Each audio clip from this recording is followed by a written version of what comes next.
Oh, no, for all my friends on Discord. Here's my shirt. Prototype unit.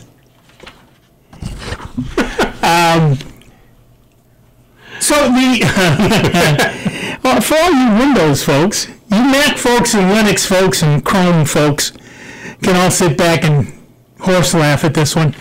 The July 2018 Windows and Office patches teem with bugs. We're just beginning to see the fallout. The July 3rd Non-Security Office 2016 patch KB4018385 is officially yanked. If you don't recall, KB4018385, a small patch in a sea of Office fixes, the non-security patch KB4018385 is a fix introduced in the April Office 2018 security patch, KB4018319. As Susan Bradley warned 3 months ago, so what we're seeing is a non-security patch for a bug and 3-month-old security patch that crashed Office, and the new non-security patch also crashes Office. A patch to patch to patch. Which all crash Office. That's progress. In the Microsoft style. In a completely different part of the world, all of the July patches that have been updated in the Microsoft have been updated in the Microsoft catalog. So last week, Microsoft, Patch Tuesday, first Tuesday of the month, Microsoft put out a metric bucket load of patches. This week, they patched all of them, except the one they yanked entirely. As of late afternoon Thursday, all of the 2018-07 patches were given a new last updated date of July 13th, except for a few early birds which were dated July 12th. They recall that all 129 of the patches were originally posted on July 10th, which was the official Patch Tuesday. Meanwhile, when I read that one, I had to laugh because just a few days earlier, I had got, my Chromebook got updated. Yep. It told me, re-update there. And my phone. Yep. And again, oh, gee, it did it overnight. Yep. And no issues. No issues. Surprise, surprise. Surprise, surprise. So if you're one of the very many people who updated automatically on Tuesday, you'll find out a new update may or may not fix the problems introduced by the fixes that fix the problems introduced by the previous fixes. To say that some people are losing faith in Microsoft patching process is putting it very, very mildly. Of course, Microsoft's not the only one. Apple had some code in iOS 11.3 and below that contained a bug that for some iPhone and iPad users resulted in constant crashes when the word Taiwan was entered in both first and third-party app text fields. The remote flaw would also trigger a crash event when attempting to display the Taiwanese flag emoji on certain devices. The process was repeatable in iMessage, Facebook, and WhatsApp. This problem underscores the length to which Apple and other companies will go to appease China's government. It's a patch they put in because China's government insisted that they not display the word Taiwan or the Taiwanese flag. And it just underscores the length to which Apple and other companies will go to appease China's government, and emphasizes the fact that neither of the two major OS companies is immune to patch problems. Apple patched the bug in iOS 11.4.1. Meanwhile, Linux and Chrome OS patches just keep rolling smoothly along. Thank you very much. And that brings us to our poll of the week at soundbytes.org. That is Bytes with a Y, Francis would like us to remind you. And that poll is: buggy Microsoft and Apple patches fixed. And your choices are: why am I not surprised? Hey, at least they fixed them. My OSs are fine, thanks. And I think my TRS-80 patches have stopped. So far, we've got 29 votes so far. And I know you'll have something more to say about this. So if you scroll down on the left, on the right, the other left, under fascinating stuff, the first choice there is forums. The second forum down is the poll discussion. And right now, at least, the very first poll discussion item topic is has the wrong date on it. It says 4 July. Just say 14 July. 14 July 18, buggy Microsoft and Apple patches fixed. And of course, once you've been there, or even if you haven't, you can give us a call. 585-966-JAZZ. That's 966-5299. Toll free 1-800-790-0415. And this all draws me back to the folks that want to have so much confidence in Windows Defender. Well, I mean, they can't even patch their programs correctly, right. And you think they're going to worry about updates to the Windows Defender? Yeah, well, yeah. Yeah. You might as well leave the door wide open and just let them come on in. Although Microsoft does have the problem of an almost infinite number of combinations of computers for things to run on. Yeah. And I bet it worked fine in the lab. And right. probably among their 10,000 beta testers. But you give it to 10 million users, yeah. And that's why we still suggest using third-party software. I mean, because these companies, Microsoft is too well known for abandoning things. I'm sorry, and that's like you were pointing out in that story. Folks are losing trust in the patches.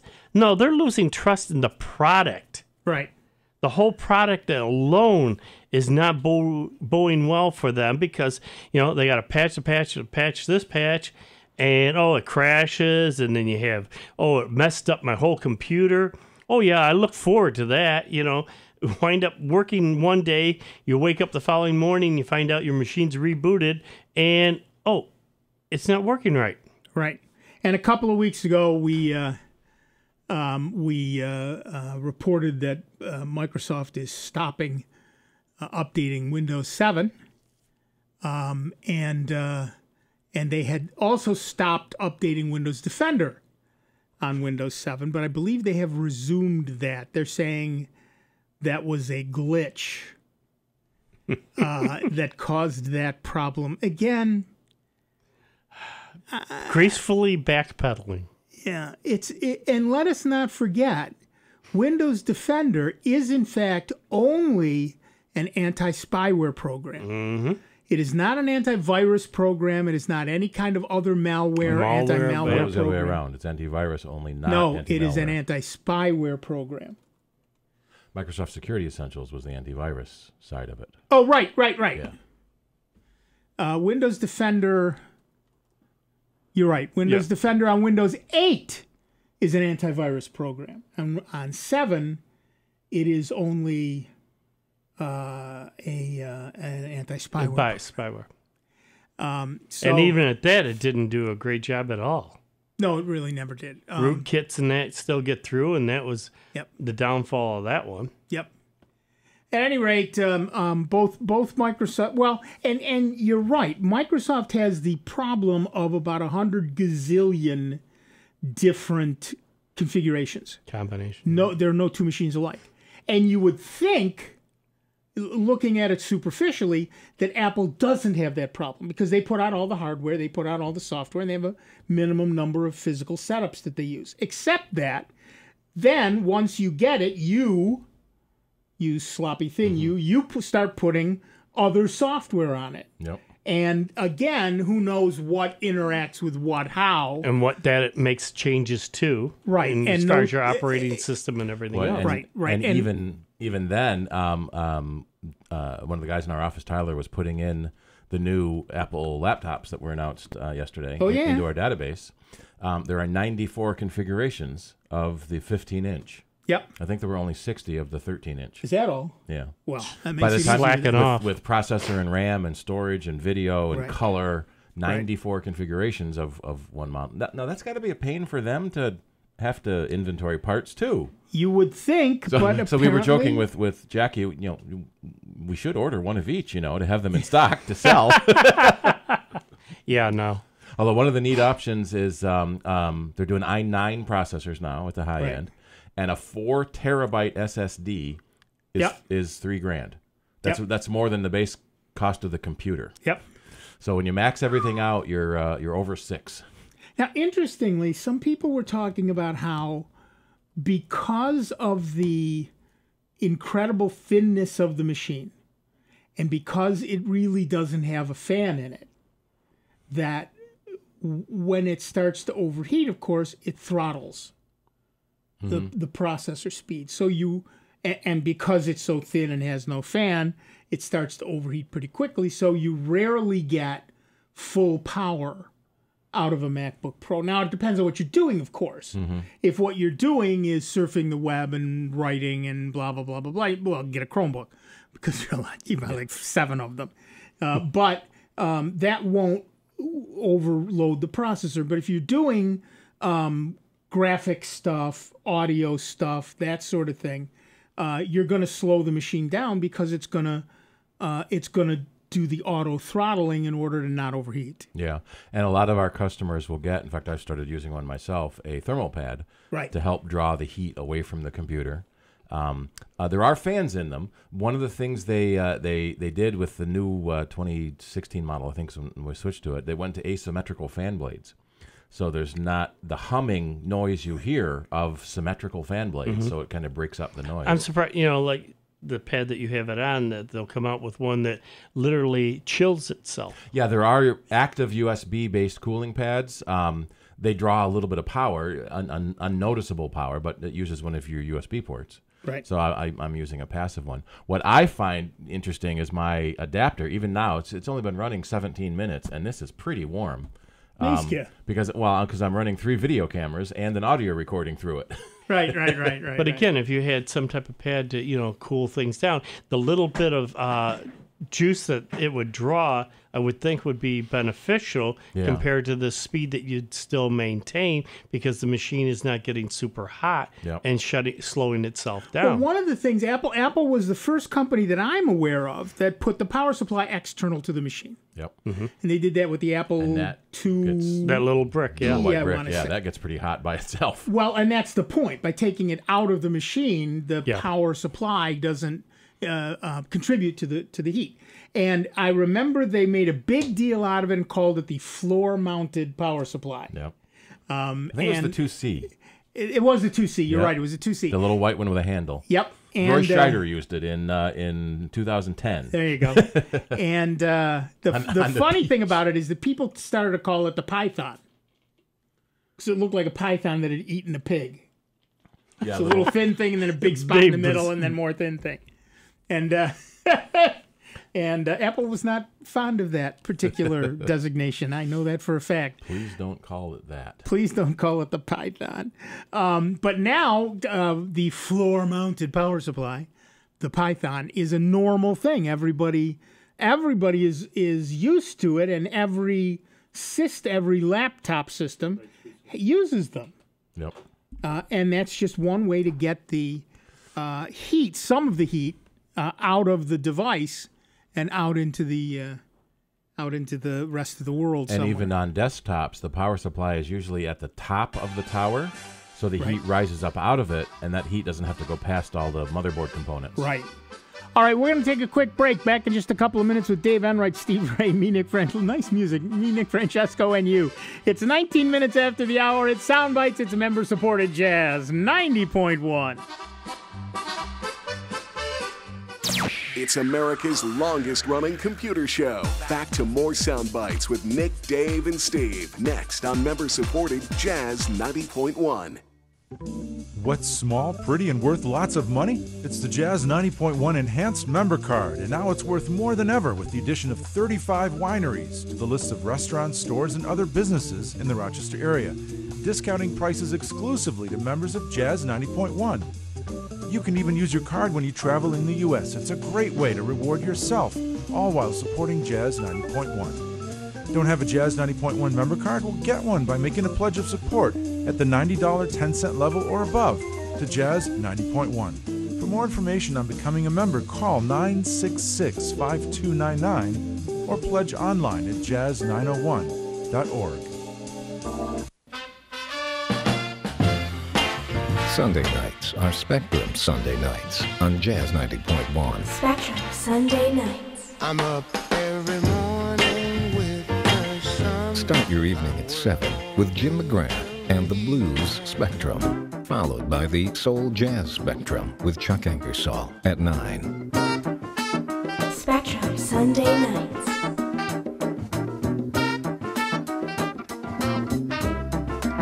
Then the Spectrum with Derek Lucas at 10. From blues to soul jazz to the spirit of jazz, join us Sunday nights starting at 7 for Spectrum Sunday nights, only on Jazz 90.1. Spectrum Sunday nights. Bad theater seats, cheap Halloween masks, my apartment, all things with obstructed views. Add to these large trucks and buses. 18-wheelers and large buses have big blind spots and, like my apartment, they don't always have the best view. Bus and truck drivers deal with blind spots around the entire vehicle. Always take care not to ride alongside or too close behind them. Our roads, our safety. Learn more at sharetheroadsafely.gov. What does Meals on Wheels do? They deliver meals and smiles to homebound seniors. But Meals on Wheels does something else. They turn a volunteer's lunch break into a meaningful experience. As small and as simple as a relationship is between a volunteer and a client of Meals on Wheels, it's really so impactful. I never thought that 5 minutes could make so much difference in the lives of two people, but it has. Drop off a warm meal and get more than you expect. Volunteer at americaletsdolunch.org. That's americaletsdolunch.org. Brought to you by Meals on Wheels America and the Ad Council.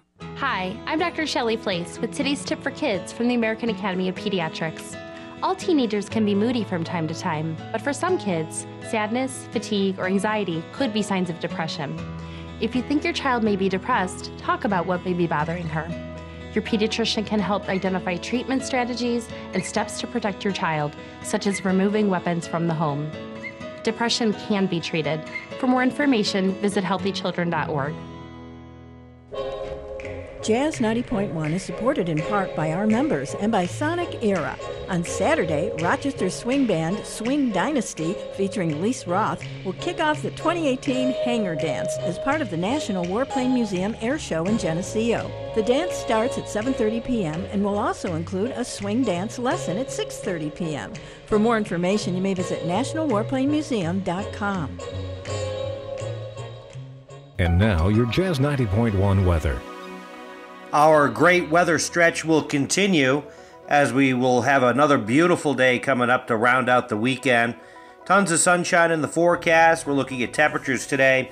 A little warmer, but still low humidity in the low to mid 80s. For tonight, clear skies will drop back into the 60s. And on Monday, should be another beautiful day with sunshine, a few high clouds, a little warmer, temperatures in the 80s to near 90. I'm meteorologist Rich Cadelia for Jazz 90.1. And right now we've got a few clouds out there, 88 degrees at the airport, and it says 91 here at member-supported Jazz 90.1. Computer problems? Get answers from the experts. Sound Bytes, noon to 2 Saturdays, only on Jazz 90.1. Welcome back, everybody. I'm Nick Francesco. I'm Dave Van Wright. And I'm Steve Ray. And at 24 minutes after the hour, we are Sound Bytes. Maybe we should catch that show. Which show is that? The one that Harry just advertised. Oh, no, I don't think so. I'm busy Saturdays at noon. Yeah, I'm busy. I don't have time for that. All right. Ain't nobody got time for that. Okay. So fun. Let's go from the ridiculous to the sublime. The stable build of the Chrome browser, Chrome 67, has been upgraded with a major security enhancement called site isolation that protects users from malicious websites that steal sensitive data. The Spectre CPU vulnerability, which is back, by the way, is an example. Site isolation is currently operating in Chrome for Windows, the Chrome OS, Chrome on Mac, and, of course, Chrome on Linux. Google estimates that 99% of users on these operating systems are protected, assuming they're using Chrome as their web browser. Site isolation hasn't yet rolled out for Chrome for Android. Without getting too technical, Spectre operates by stealing data like passwords, cookies, and encryption keys from legitimate websites. The theft is carried out by taking advantage of performance-enhancing features that allow websites to share memory when they contain shared elements such as iframes or pop-ups. Spectre steals data from legitimate sites by gaining access to this shared memory. Site isolation stops Spectre by doing away with memory sharing. With site isolation in place, content from a website's domain is put in a process that runs in a sandbox that prevents the process from sharing memory with other domains. Spectre can't steal what it can't access. So if, for example, you've got your banking app open on one tab and a site that has the Spectre bug on it on another site, that bug could get at your banking data. Except now, with Chrome, the new version of Chrome 87, it cannot. Site isolation does have a drawback, and it increases the memory load. Google estimates the additional processes generated by site isolation produce a 10 to 13% increase in memory overhead. That increase should not produce noticeable effects for most users, unless you're running on a 2 gig machine and you open 40 tabs. You're like Dave does. You're not going to notice it. Site isolation is an important security update for Chrome. It substantially reduces the danger from threats like Spectre that operate by stealing data from legitimate websites. Google intends to build on site isolation to further enhance internet security for the Chrome browser. So how's your browser security? Give us a call. 585-966-JAZZ. That's 966-5299. Toll free 1-800-790-0415. Yeah, it's pretty difficult now with the Spectre and Meltdown bugs being baked into the architecture of the chip, that it's going to be at least 3 or 4 years before new chips can be designed to overcome that. So Microsoft and Intel and Apple and Google and the OS makers are trying to do software mitigations, and the main drawback is that the mitigations often slow down your computer because the things they're stopping were things that were put in to speed up your computer. Right. Speculative execution, which makes your computer faster. Now they can't do that anymore because then a bad process can find that execution code in memory. Right. But in this particular case, what's happening is that instead of slowing down your machine or any of the stuff that mitigates Spectre, what they're doing is simply not allowing it access to any other tab. Right. So if I have my banking opened on one tab and something else with the Spectre bug in it on another tab, which of course comes to anybody's machine through ads or whatever, it can't get at it because Chrome, as long as you're running at least 67, which if you go to the 3 dots in the upper right-hand corner and select Help, and then About Chrome OS, the first thing it tells you is what version you have, and you want at least 67 point anything, and so that should do it. As long as you have that, you're protected at least under Chrome, from the Spectre bug. If you're still using Firefox or IE or Edge or Safari or something else, then no, that protection doesn't occur. But if you are using Chrome OS, or the Chrome OS on a Chromebook, you're fine. And the first set of Spectre and Meltdown bugs were pretty much patched across the board, but now a researcher found 8 more. Right. They've only disclosed the first 5. Right. Because they don't want to disclose it until the companies have patches ready. Right. So there are even more patches and even more problems. So right now, at least, if you want to be safe from Spectre, use Chrome. It's a free download for every operating system. It doesn't, like I said, it doesn't Chrome on Android. No, doesn't do that one yet. And I don't know if there's even Chrome for iOS yet. Is there? Yeah. There is, okay. But Android, and you would think they would do Android. Okay, never mind. Whatever. That's how that works. They're going where the majority is. Yeah, they're going where the majority is.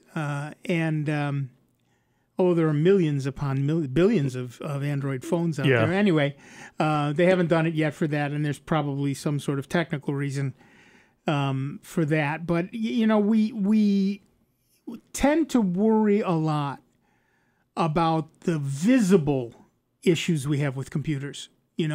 We worry about viruses and other sorts of malware and how we could get them, but we don't think as much, although it's the major vector for getting stuff nowadays, we don't think as much about our browsers, because our browser is just somewhere where we go somewhere on the internet. Yep. But in fact, most of these malware things are controlled over the internet.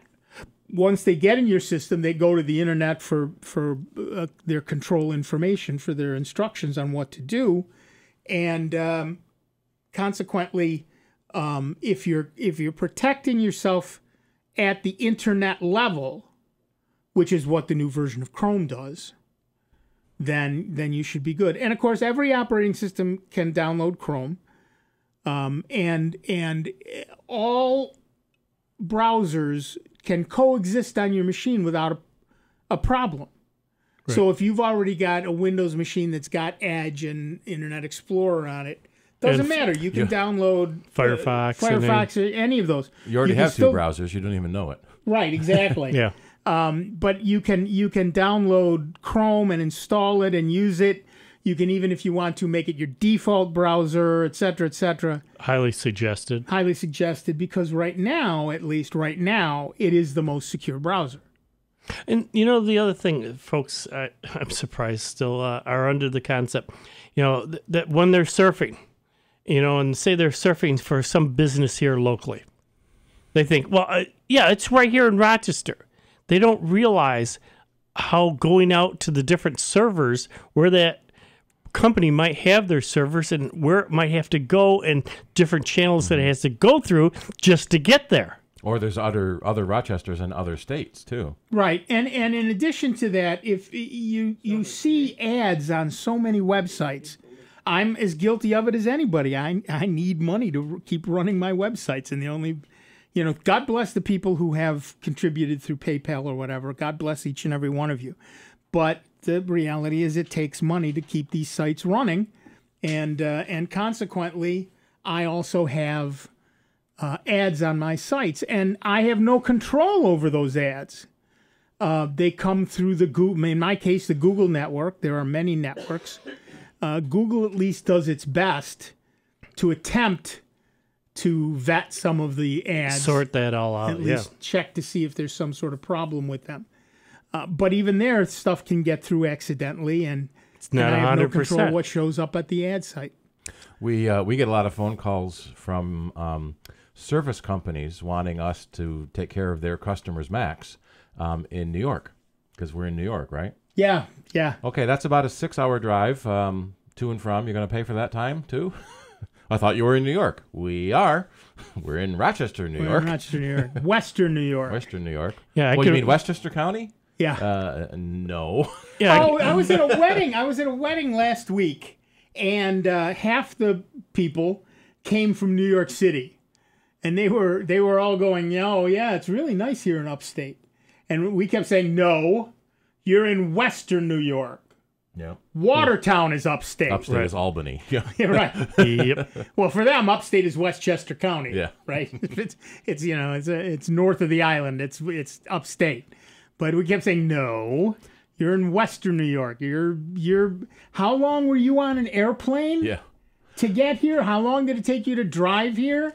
You think you're just upstate? I always like the episodes of Law and Order where they would run to Attica, right, to interview a suspect 2 or 3 times a day. Yeah. All right, New York City to Attica. That's like a 6-hour drive. Yeah, easy. That's assuming that you don't pay attention much to the speed limit on the back road. Yeah. Well, I had this one company when I was back replacing printers. They contracted our company to go replace printers. And all of a sudden I get a call for one, and they said, well, we want you to go to Albany. It doesn't look like it's that far. Yeah. It's only like 2 inches. Yeah, right. I go, all right, you're going to pay me for all the travel time? They go, well, it can't be that much. I said, it's at least 5 hours to there and 5 hours back plus the service call. Right. Well, no, we can't do that. I says, then I can't go do it. I'm not wasting 10 hours out of or a you day. pay my airfare, which to go do it. I can get there faster, though. Well, you said you'd service New York. I said, yeah, Rochester and the surrounding areas, not all the way to Albany. Right. Well, you were willing to go. They just had to pay you to do it. Yeah, well, which they didn't want to. Well, that's not your fault. Yep. I hear that a lot from European people that come to visit. They come visit New York City. Oh, can we drive to the Grand Canyon tomorrow? Because in most countries in Europe, you drive an hour, you're in a different country. Yeah. Or from here, down New York City and want to go up to see the Niagara Falls. Yeah, can we go see Niagara Falls? Okay, that's about an 8-hour drive. Yeah. Yeah, well, I'm in a Discord with a bunch of people who are also waiting for their 3D printers, and they're in the Netherlands and they're in Denmark and they're in Germany and they're all visiting each other. Yeah. And I'm saying, isn't that a long trip? It's an hour or two. Yeah. Oh, right, to go entirely across your own country and then halfway across another country. Well, meanwhile, I couldn't get to Albany in that amount of time. There was a guy I was listening to. He was saying he was going to go to Paris for the weekend. Yeah. From England. Well, it's only an hour through the channel. Yep. Well, you can do that in like the New England states. I mean, you can go from Connecticut to New Hampshire. Right. That's about the only place. Otherwise. Well, that's what somebody was saying to me. They said, well, you could go visit this guy because he's in Pennsylvania and that's right near you. Yeah. Okay. It's about 5 hours to Pennsylvania. I had to drive. When we drove to Baltimore, it took us almost 5 hours to get out of Pennsylvania into Maryland. Right. Yeah, it used to take me 5 hours to get from here to York, Pennsylvania, which is the Harley plant. Right. 5 hours. And that's now even with that new Interstate 99. It's superhighway most of the way to Harrisburg. Yeah. Replacing the old 15. Yep. Yeah, that is cool. Yeah, I told one guy, he said, that can't be that far away. I said, it's about, 700 miles? I forget exactly where this guy lived in Pennsylvania. I said it was about 700 miles, which is, what did I say to him? It's 700 miles, which is, I believe for you, that's about 380 kilograms Celsius. But, it was, they don't get it. All right, to the phones. No, well, we're going to tell you. All right. Hang on the line. I'm not looking at my time here. We're going to take a quick break. Back in just a couple of minutes with Dave Enright, Steve Ray, me, Nick Francesco, Andy from Greece, and you. It is 38 minutes after the hour. It is Soundbites. It is member-supported Jazz 90.1. Computer talk you can understand. More Soundbites is next on member-supported Jazz 90.1. Make a day with the Jazz 90.1 Enhanced Member Card and enjoy 2-for-1 savings all day long. When you make a gift of $90.10 or more, we'll send you a Jazz 90.1 member card. Then enjoy savings at hundreds of restaurants and attractions near you. Call 966-5299 or visit jazz901.org right now and let your savings begin. Hey, at our startup, my team and I move at the speed of tech 24/7. Bottom line, I just want the news that matters. So I turn to my local radio and TV stations. I want to hear from people who live and work in my town, people I know and trust. For the best entertainment, sports, news, weather, and traffic, anytime, anywhere, I stay local. Support your local stations. Text RADIO to 52886. Furnished by the NAB and this station. Message and data rates may apply. Reply stop to opt out.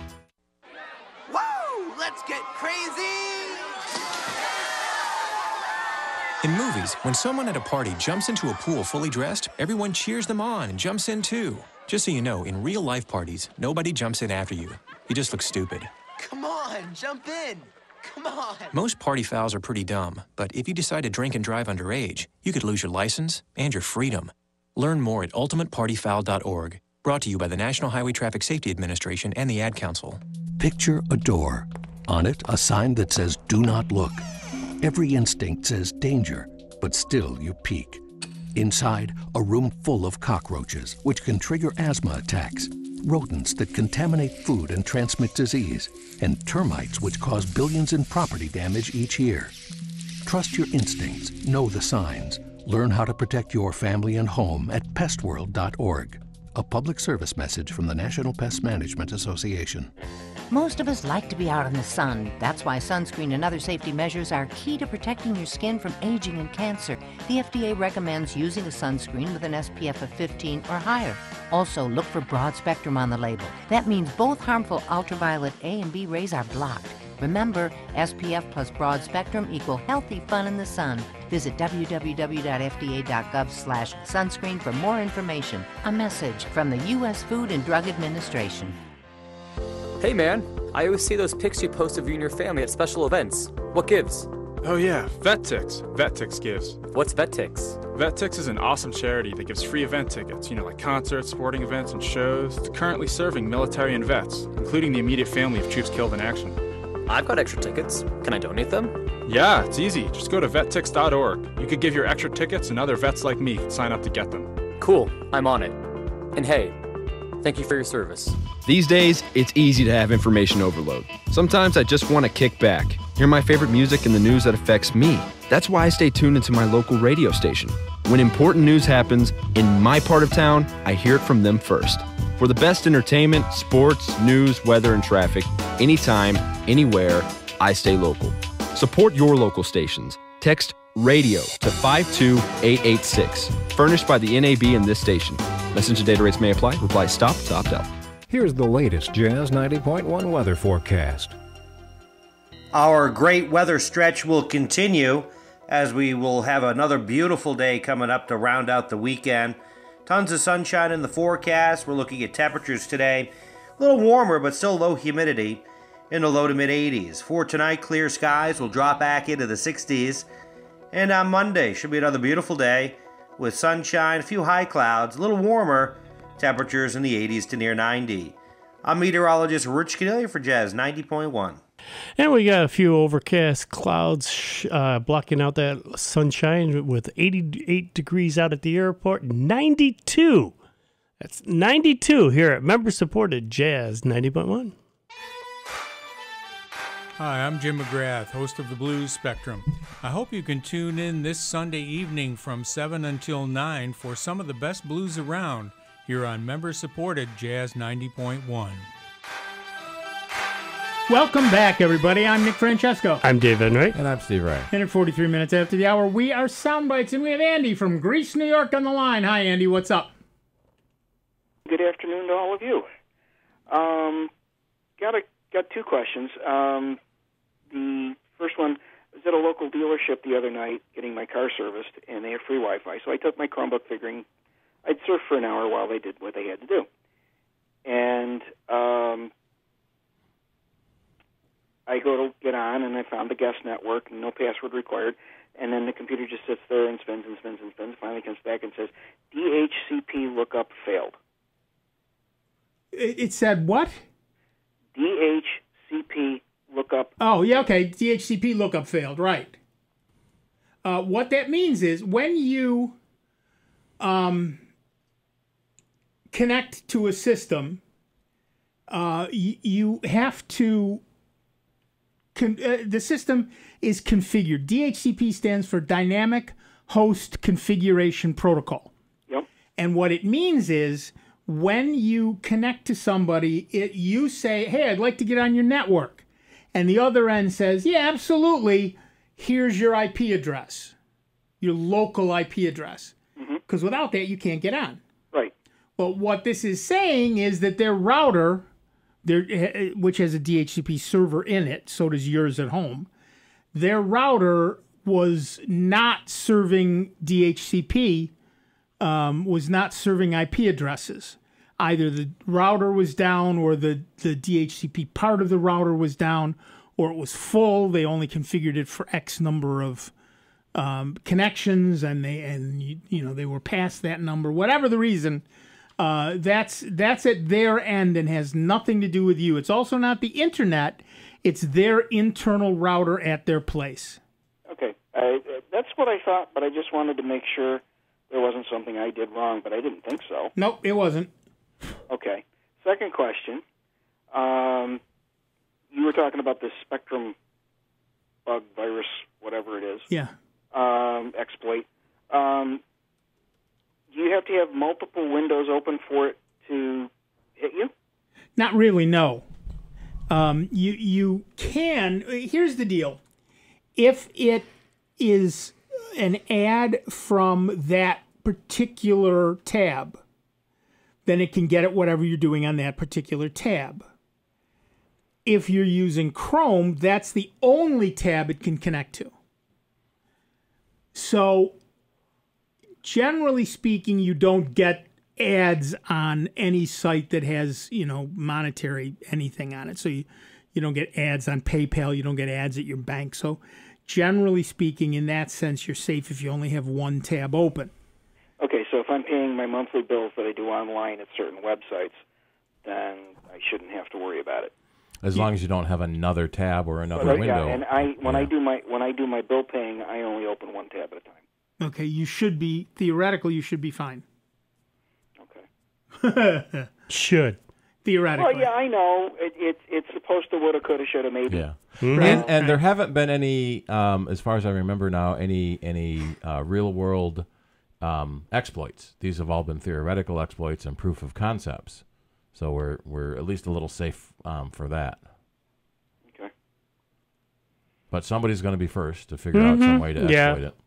Somebody with too much time on their hands. Or they chain the exploits together. You do a rowhammer attack, and then your Spectre is vulnerable.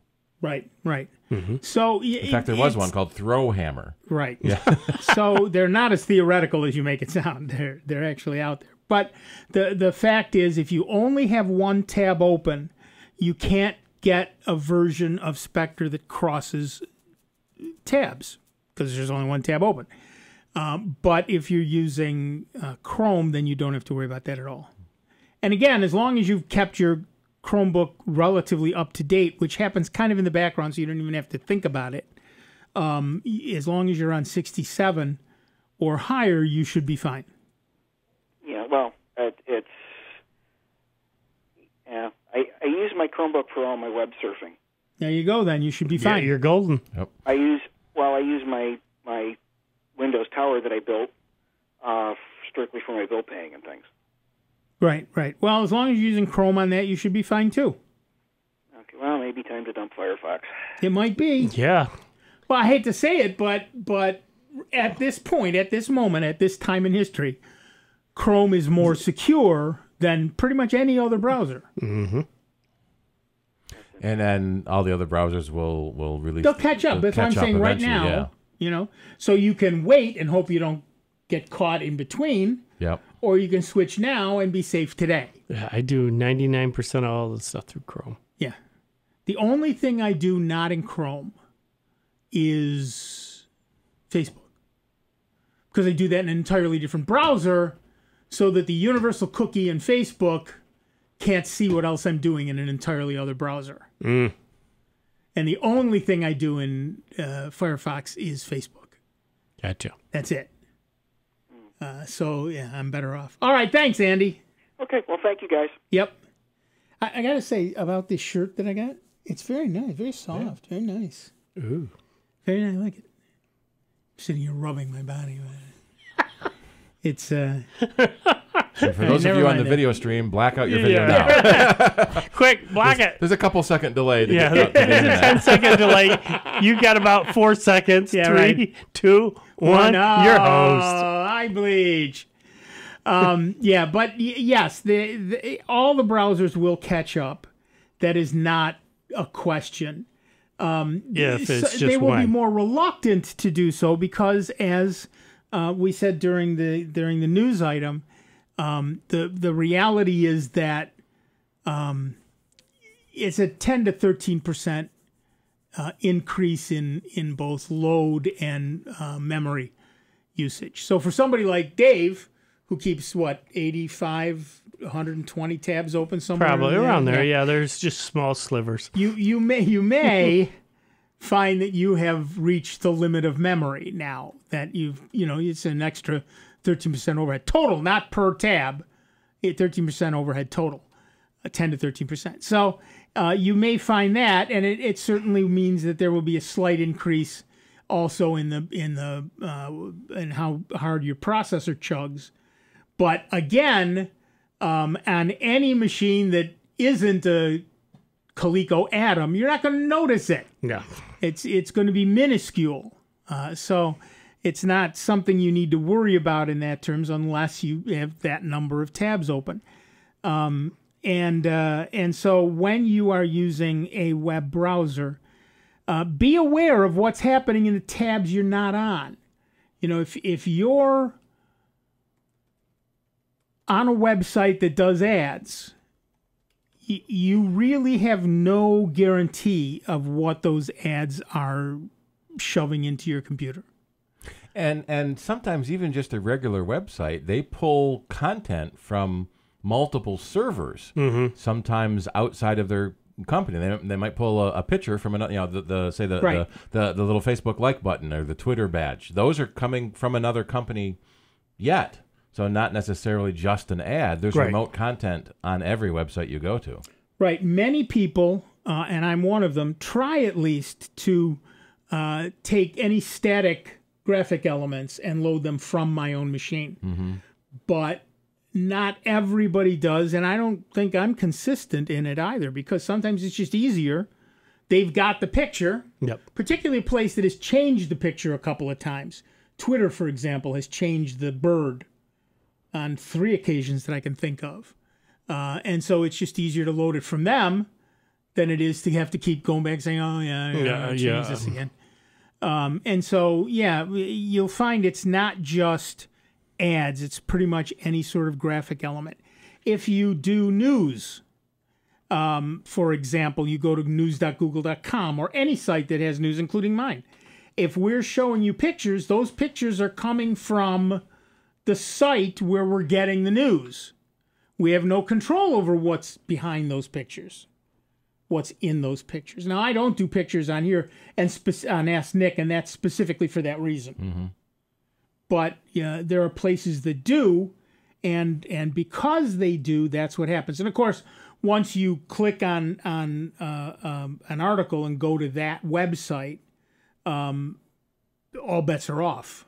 You know, whatever's happening there is happening there, and I don't have any control over that.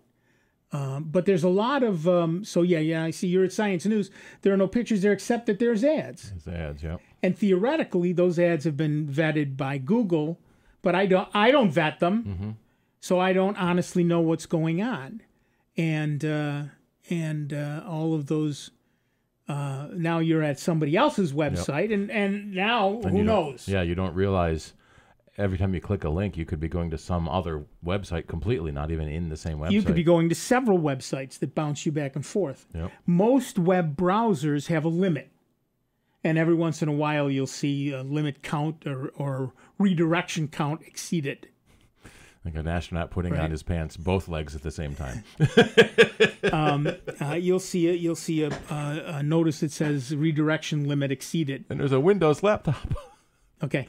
And what that means is that you've been bounced around the internet to the point where the operating system, or rather the web browser, just says, yeah, no, I don't know where you think you're going, but you're not going there now, because who knows where we are at this point.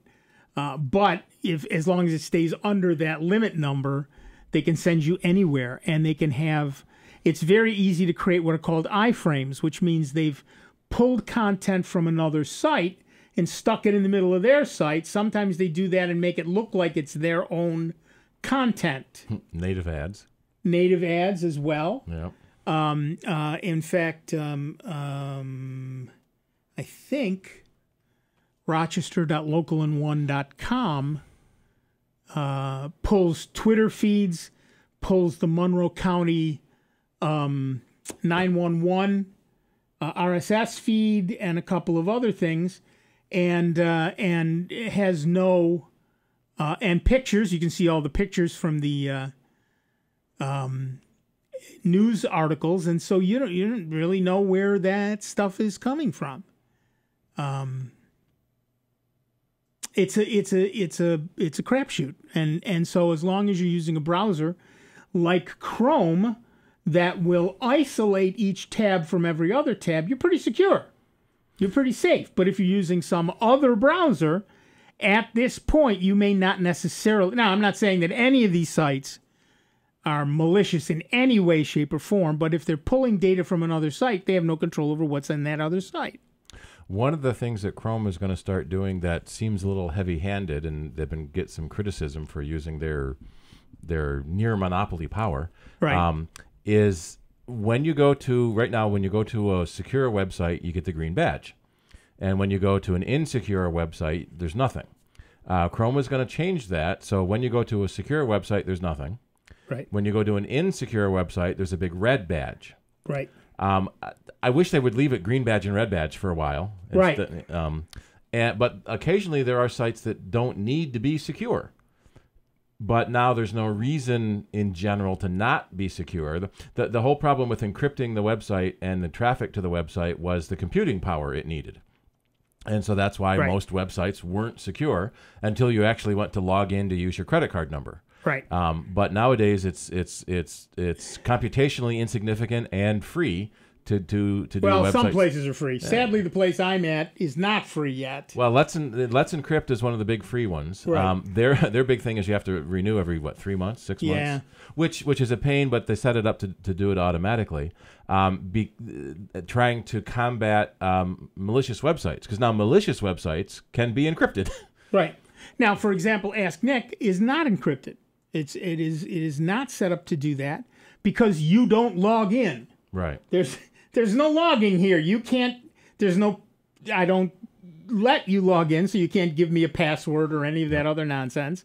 So why would I spend the money or the time or effort? So now I think it's Chrome 6. And the liability. Yeah. You know, the big liability of being entrusted with folks' personal information, depending on what you gather. Well, the GDPR, the General Data Protection Rule that Europe has instituted. There's all kinds of stuff, including the right to be forgotten.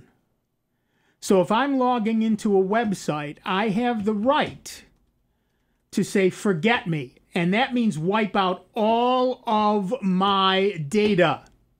So far, Facebook is not doing that. And they're paying a daily fine right now. But the fine is insignificant compared to the money they're making. So eventually, the maximum fine is 20 million euros or 4% of your global revenue. Yep. No, I'm sorry, not revenue, sales. Right. Global sales, not global. So Facebook has no sales, right? But they sell ads, so yeah, it does count. Yeah. So they could be fined 20 million euro. A day. A day. And it's Chrome 68. So the next version of Chrome coming in July is going to start flagging sites as insecure. Right. And you're going to get shamed into either providing security or what's the bigger fear is that average people are just going to ignore it and say, oh, okay, I want to get to the website. Right. And when it needs to be secure, they won't know and they won't look because they just say, okay. Right. I don't think you have to click anything. I think you just get a big red banner. Yeah, maybe it's a later version will actually put up a warning. Right. But I think this first version is just a badge. Yeah. All right. That music tells me you've wasted an hour of your life listening to this nonsense. And I know you're not that bright, so you're going to get a chance to do it again because it takes you 2 to learn a lesson. We'll be back in just a couple of minutes with Dave Enright, with Steve Ray, with me, Nick Francesco, and with you. It is 59 minutes after the hour. And you are listening to the longest-running computer show in the known universe. That's right. It's Sound Bytes, right here on the Truly Great. And truly grateful to you that we are member-supported Jazz 90.1. See you on the other side.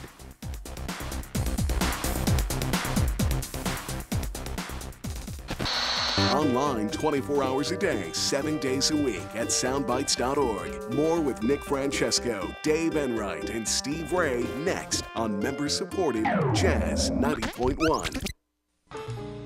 WGMC Greece Rochester, a public service of the Greece Central School District. Jazz 90.1. On Facebook at Jazz 901 FM. John, we can't keep putting this off. Okay, I'll clean the gutters. I'm talking about your dad. Well, what can we do? He wants to stay in his house. We can make his house safer. You know he's a proud guy. He's not going to take all our fussing lying down. That's the idea.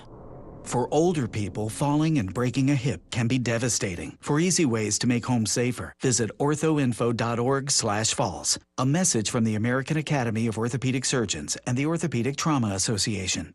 Picture a door. On it, a sign that says, "Do not look." Every instinct says danger, but still you peek. Inside, a room full of cockroaches, which can trigger asthma attacks, rodents that contaminate food and transmit disease, and termites which cause billions in property damage each year. Trust your instincts, know the signs, learn how to protect your family and home at pestworld.org. A public service message from the National Pest Management Association. Bad theater seats, cheap Halloween masks, my apartment, all things with obstructed views. Add to these large trucks and buses. 18-wheelers and large buses have big blind spots, and like my apartment, they don't always have the best view.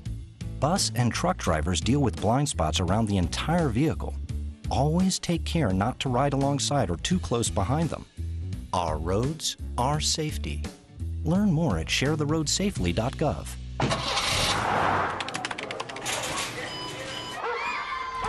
Hear that? It's the soundtrack to our busy lives. But there's one thing that needs to be at the top of our to-do lists: fixing those dangerous recalled Takata airbag inflators. Millions of vehicles from 19 automakers still need to be fixed, because if they're not fixed, those airbags could cause serious injury or even death. It's not that your other stuff isn't important. It's just that, well, fixing that airbag just might save your life. We are advocates. We are defenders. We are champions. And friends. We are the Association of Zoos and Aquariums. 230 accredited members employing thousands. All dedicated to the care and conservation of Earth's precious wildlife. Sea turtles, African penguins, California condors, cheetahs, and countless endangered species that are close to extinction. See for yourself at aza.org/join us. Or at an AZA accredited zoo and aquarium today. Make a day with the Jazz 90.1 Enhanced Member Card and enjoy 2-for-1 savings all day long. When you make a gift of $90.10 or more, we'll send you a Jazz 90.1 member card. Then enjoy savings at restaurants, cultural and family attractions, bed and breakfast, wineries, lodging, and more. When you use your Jazz 90.1 member card just a few times, it pays for itself. You can even use the convenient member card app to find benefits near you. Call 966-5299 right now or visit jazz901.org. Grab some savings and have some fun with your Jazz 90.1 Enhanced Member Card. Director of National Intelligence Dan Coates is raising concern about the growing cyber attack threats against the United States. Coates says the situation is at a critical point, and he says Russia is the biggest worry. In regards to state actions, Russia has been the most aggressive foreign actor, no question. And they continue their efforts to undermine our democracy. Coates compares the current warning signs to those the U.S. faced ahead of 9/11. President Trump's in Scotland, and Phil Black reports Scottish leaders don't seem very happy about it. He'll be staying at his resort, not meeting with Scottish government officials. So there are some people, political leaders, who are annoyed because they believe it's unfair that Scotland is being left with a big bill for security and protection, millions of dollars, while they say the president is simply here to play golf and check in on his business interests. In tennis, Angelique Kerber has just defeated Serena Williams 6-3, 6-3 for her first Wimbledon Women's Championship. I'm Mike Moss. Hey, at our startup, my team and I move at the speed of tech 24/7. Bottom line, I just want the news that matters. So I turn to my local radio and TV stations. I want to hear from people who live and work in my town, people I know and trust. For the best entertainment, sports, news, weather, and traffic, anytime, anywhere, I stay local. Support your local stations. Text RADIO to 52886. Furnished by the NAB and this station. Message and data rates may apply. Reply stop to opt out. Welcome back to America's longest-running computer show, Sound Bytes, on member-supported Jazz 90.1. Get online now. Call 966-JAZZ. That's 966-5299. Toll-free 800-790-0415. Or submit your question by email at soundbytes.org. Once again, here's Nick Francesco, Dave Enright, and Steve Ray on member-supported Jazz 90.1.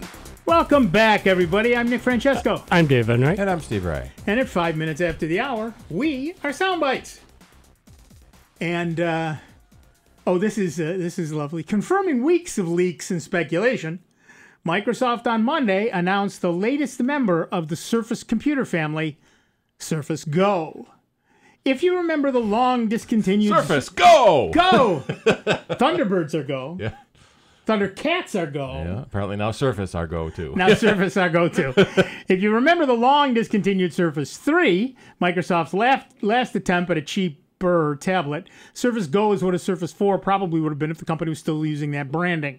Compared to the Surface Pro, it has a smaller screen, 10-inch, 1800 by 1200, a weaker processor, an Intel Pentium Gold 4415Y, which is a 2-core, 4-thread Kaby Lake chip that was launched about 18 months ago.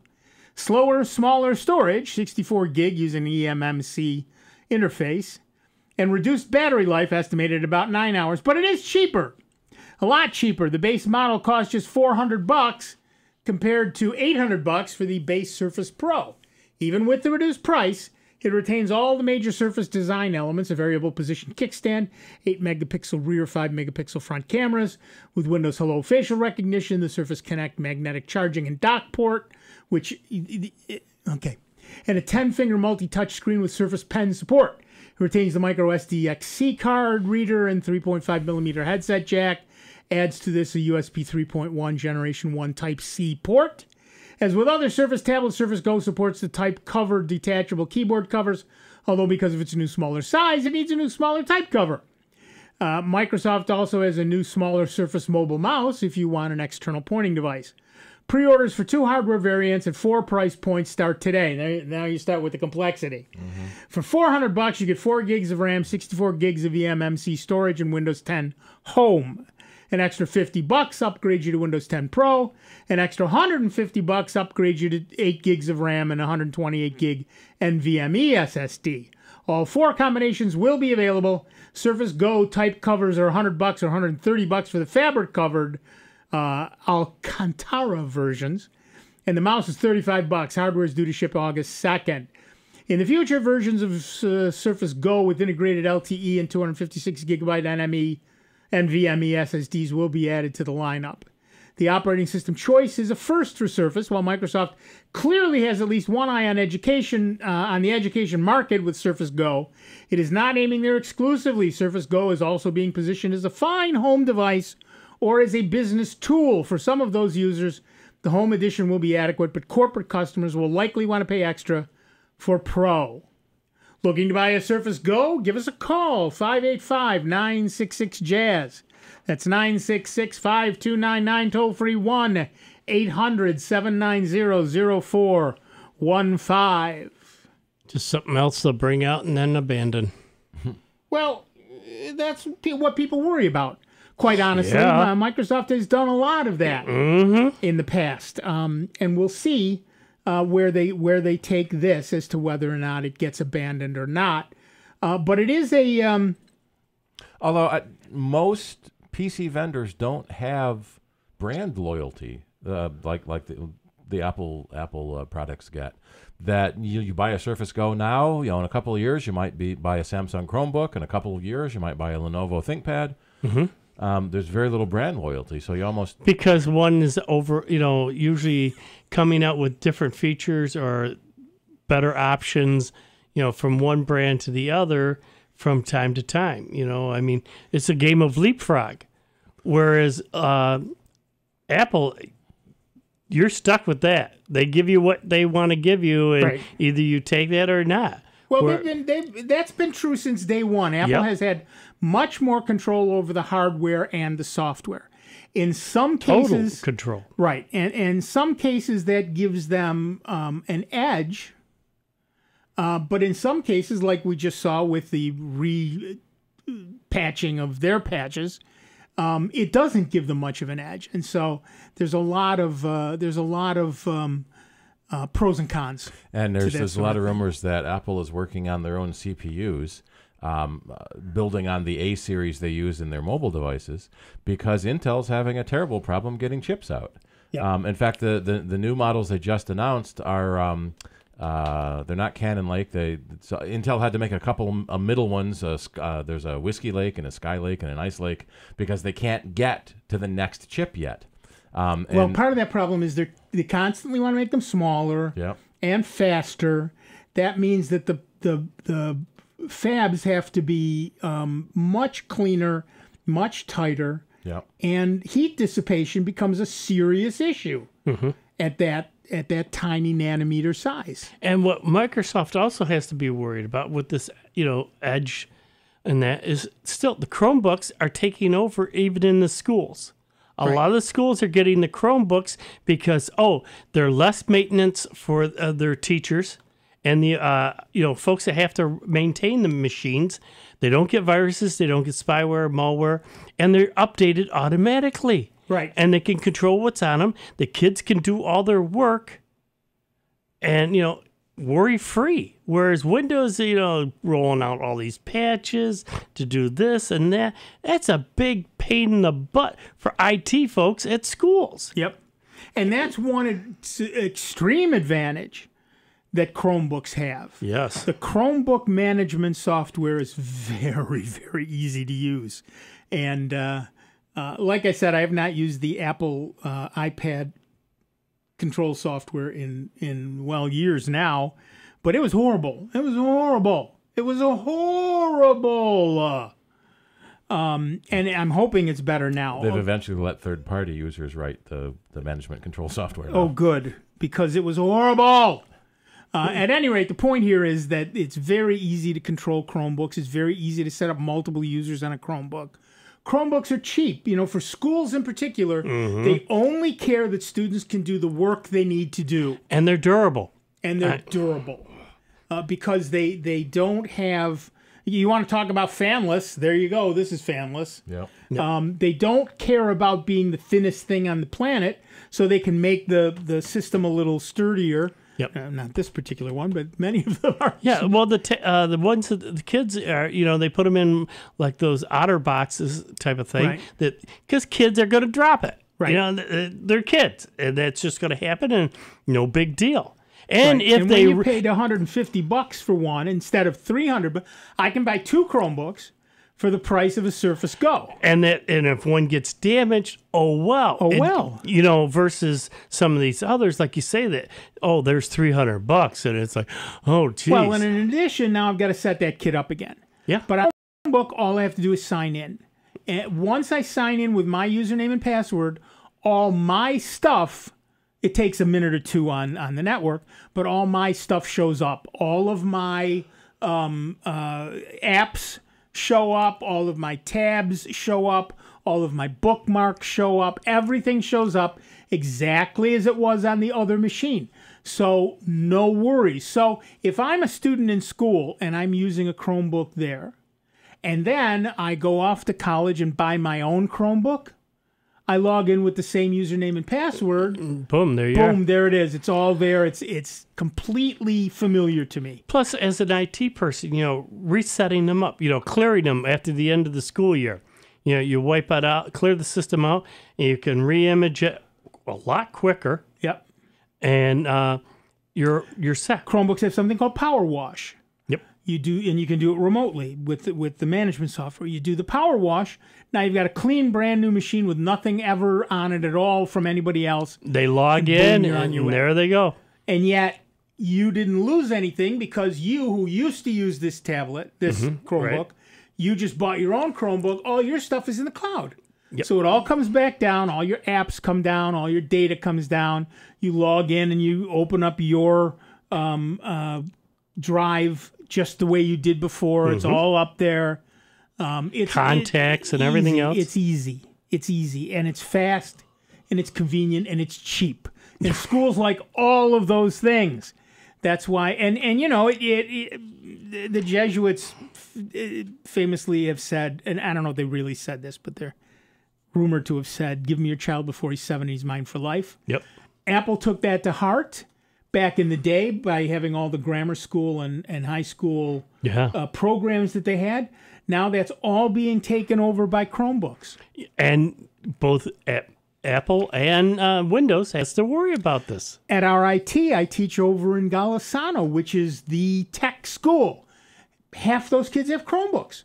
They have big machines at their desks in their dorms or at home, but what they carry around is a Chromebook because you don't need more when you're out you're taking notes in classes or you're texting friends. The batteries last a lot longer. Batteries last not 10, 12 hours, whatever that is. It's ridiculous. Yeah, it is. I mean, and again, they don't have to worry about the spyware, malware, and the updates. It does it automatically. Well, and that's just it. That's the big thing. It's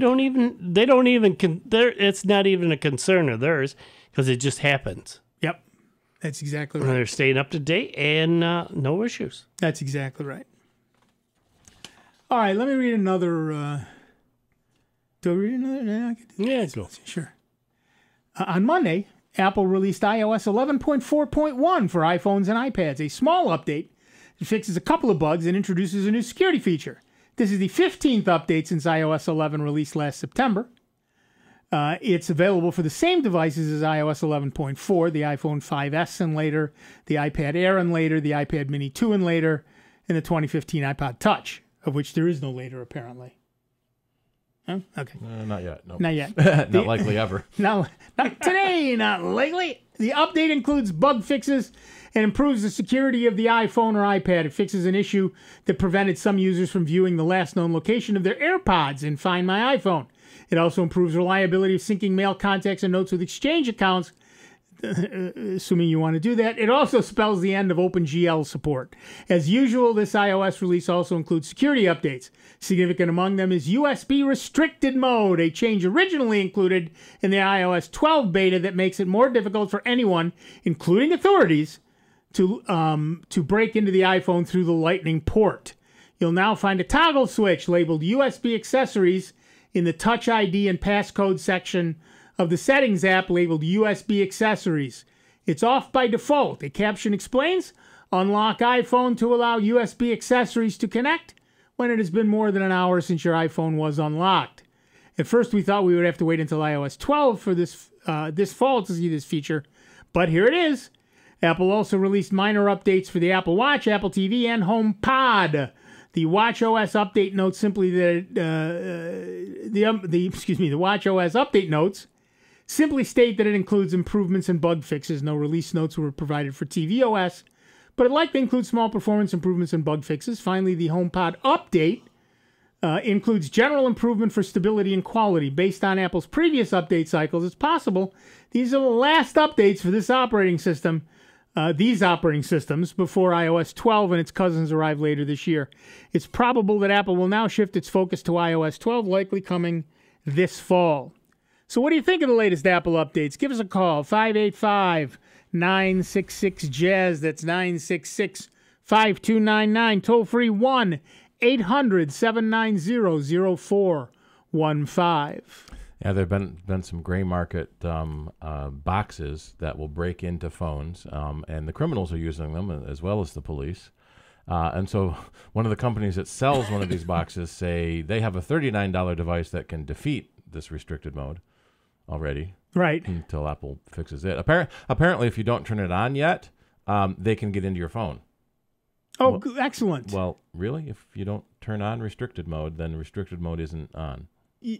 What a surprise. What a surprise, yeah.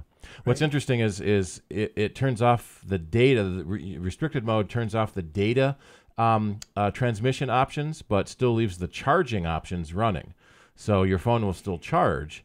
It just won't sync any data and allow these gray boxes to type an infinite number of passcodes until they find the right one. Right. All right, we're going to take a break. Back in just a couple of minutes with Dave Enright, Steve Ray, me, Nick Francesco, and you. It's 19 minutes after the hour. It's Soundbites. It's member-supported Jazz 90.1.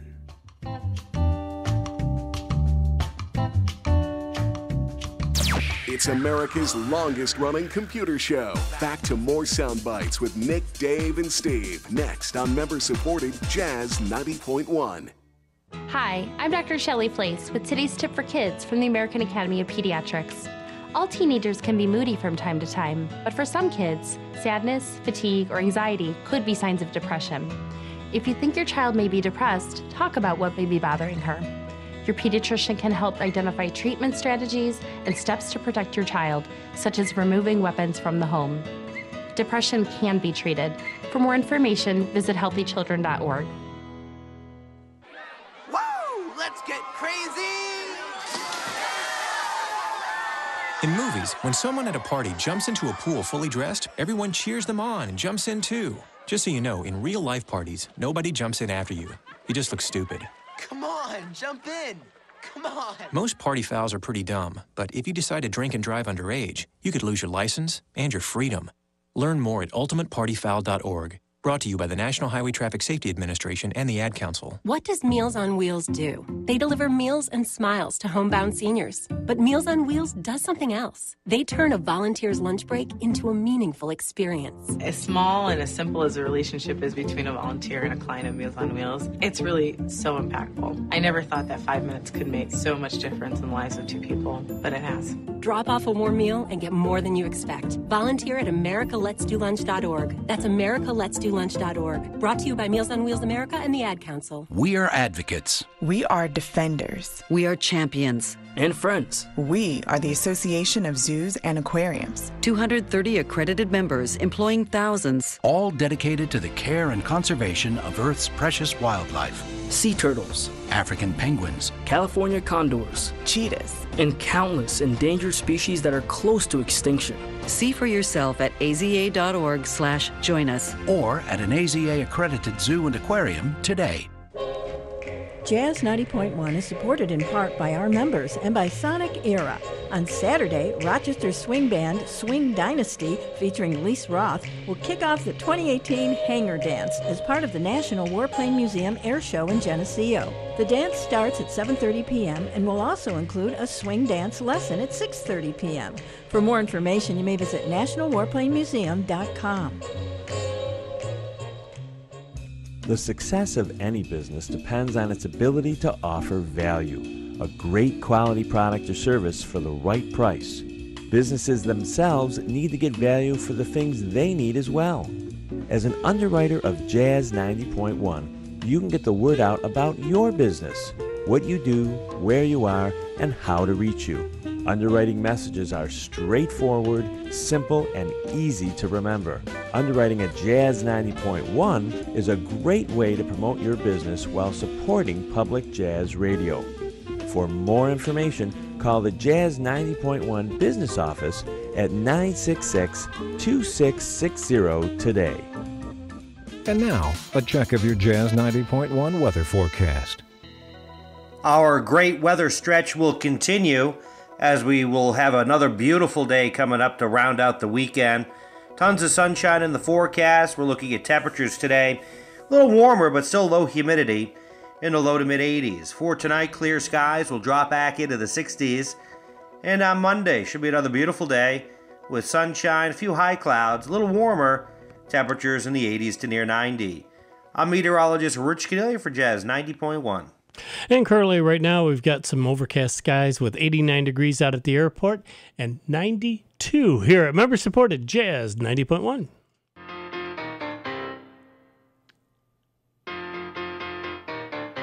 Howdy, folks. This is Dan Gross. You can listen to me Mondays 6 to 8 p.m. here on member-supported Jazz 90.1.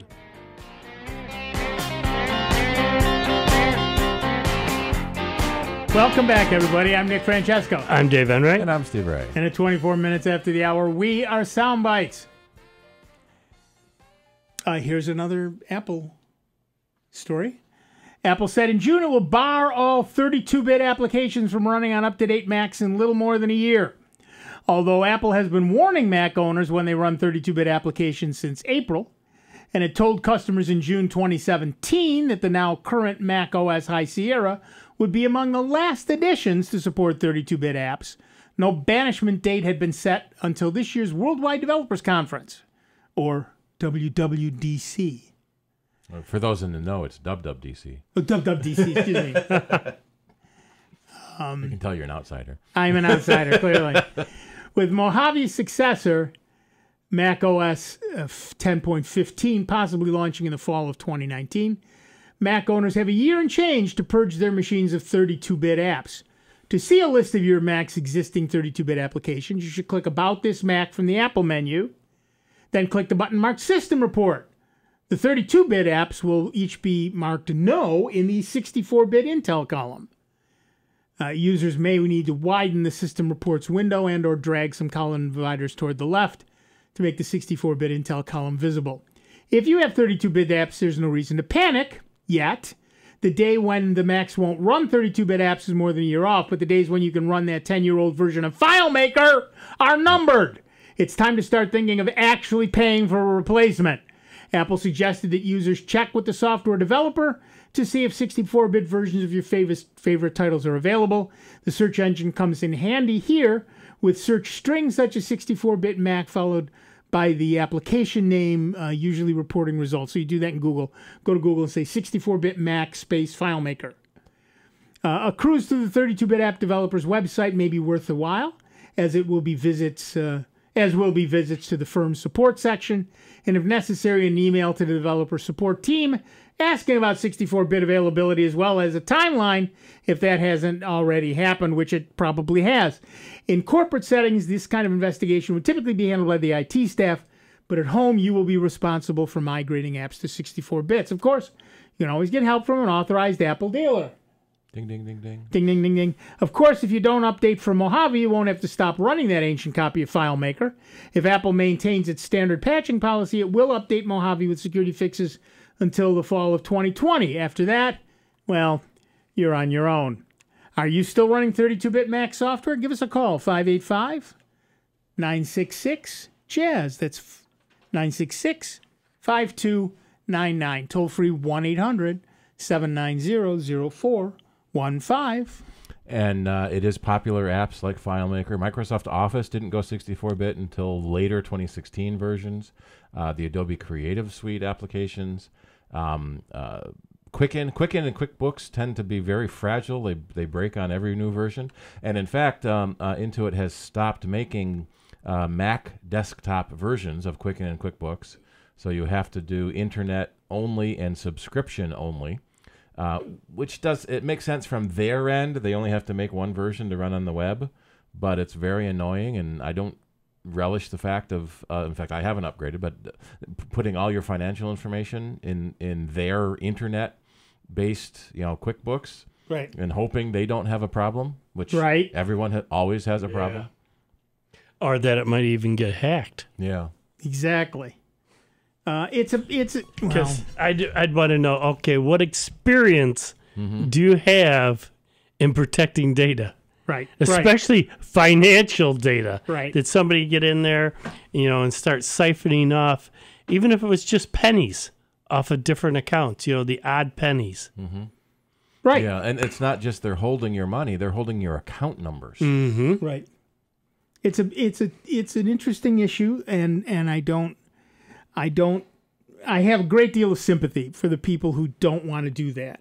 Mm-hmm. And I get it. But we're kind of at the point where if you're going to stick with the mainstream products, that's how you're going to do it. Yeah. Now, there are other products that if you go to alternative2.net, for example, and type in QuickBooks, you'll find lots of alternatives. 153 of them, including free ones like GNU Cache, which runs on Linux, BSD, Solaris, Mac OS X, and Microsoft Windows. Odoo, HomeBank, etc., plenty. FreshBooks. That's commercial. ZipBooks is free. But it's funny, but maybe not, how people will not upgrade their software because you have to pay for it, but they upgrade the OS because it's free, and then suddenly that free OS upgrade is going to cost you $400 or $500 in software you have to upgrade. Right. So take a look before you upgrade your software for what programs you use. Right. Our next caller is Mark from Greece, New York. Hi, Mark. What's up? Good afternoon. Good warm afternoon to you. Yeah. Question for you about Spectre. Yeah. Okay. I'm using Steve Gibson's tool that from GRC that it's a little executable, and it tells you whether the system's protected from Meltdown and Spectre.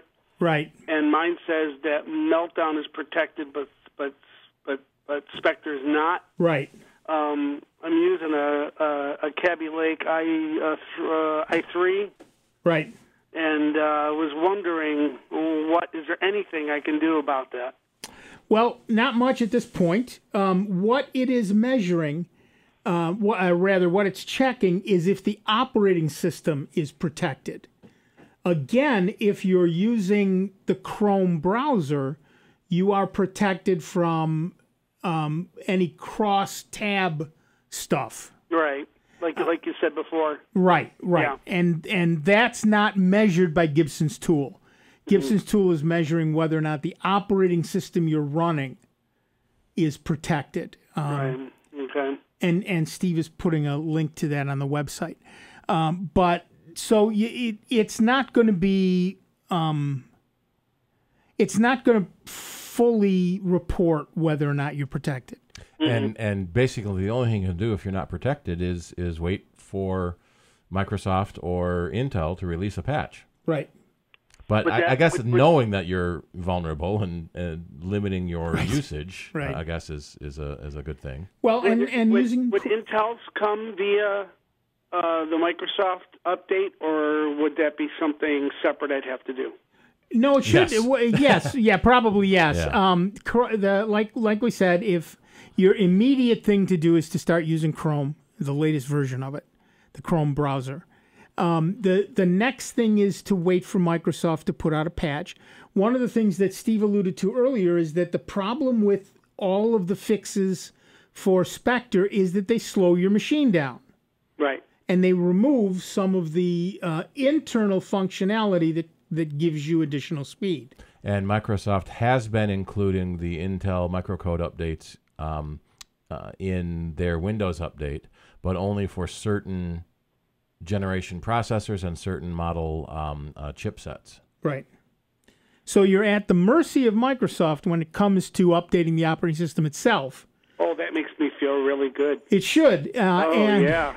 But you are at your own mercy, I guess is the way to put it, when it comes to which browser you use. And I guess, and I remember reading and hearing on Steve Gibson's podcast is that Windows 1709 had the patches, but the current Windows 1803 does not.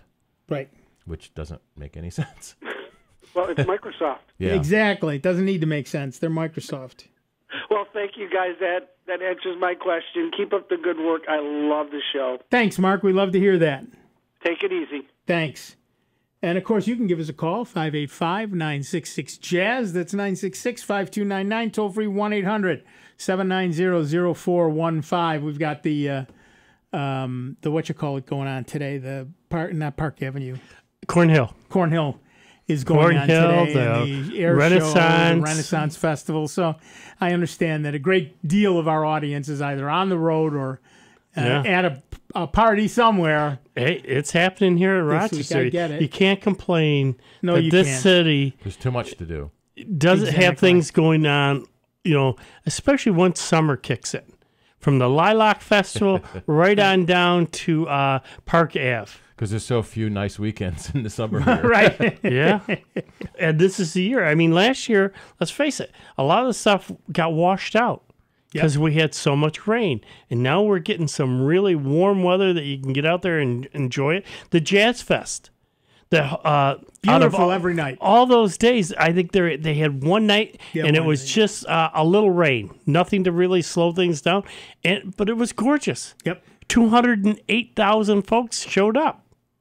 Yep. And that was a record-breaking year for the Jazz Festival, which, it's great. Yeah, it was amazing. You got this much, going on and be able to get out there and enjoy things. This is why I tell people all the time, Rochester, New York is the hub of civilization in the Western world. Yep.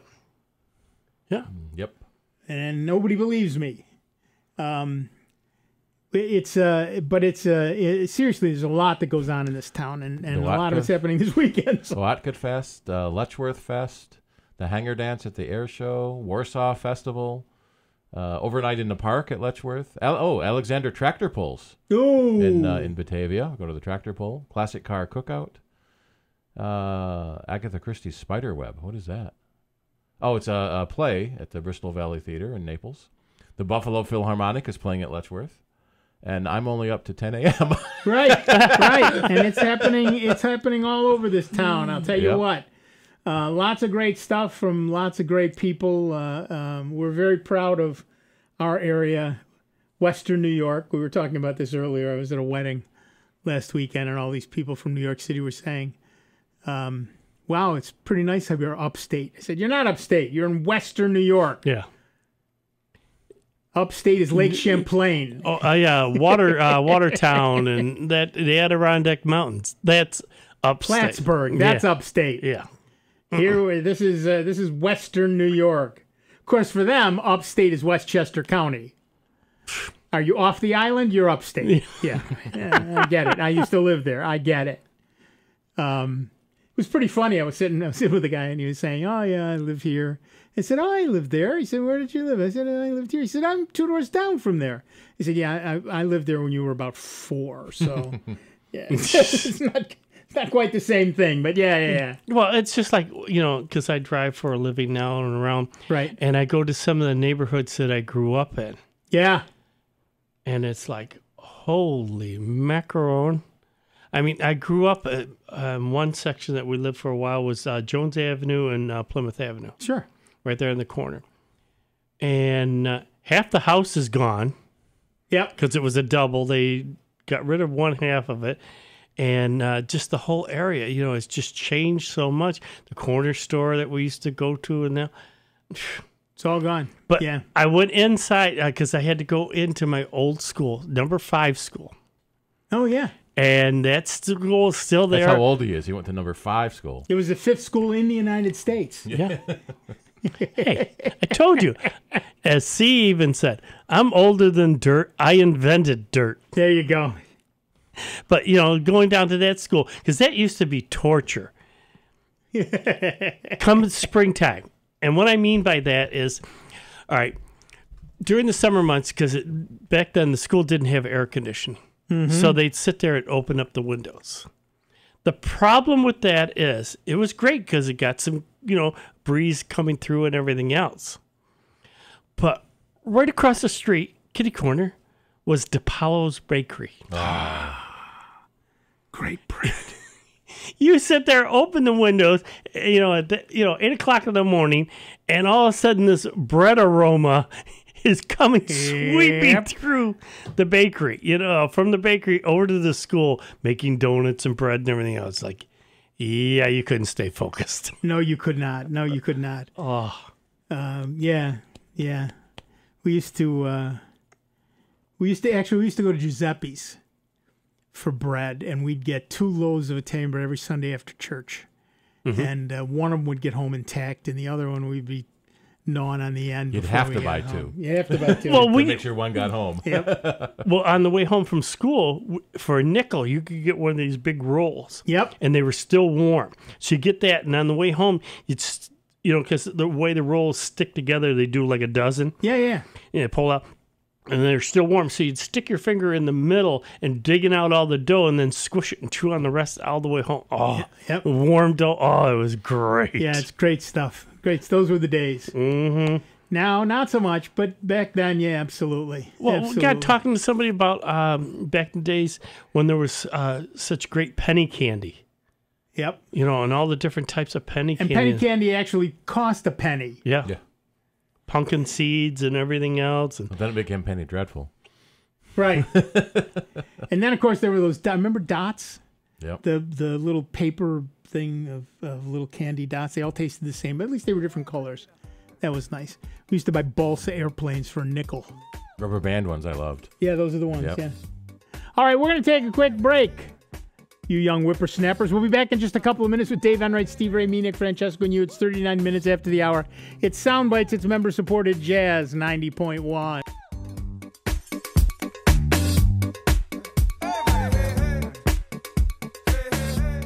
Computer talk you can understand. More Sound Bytes is next on member-supported Jazz 90.1.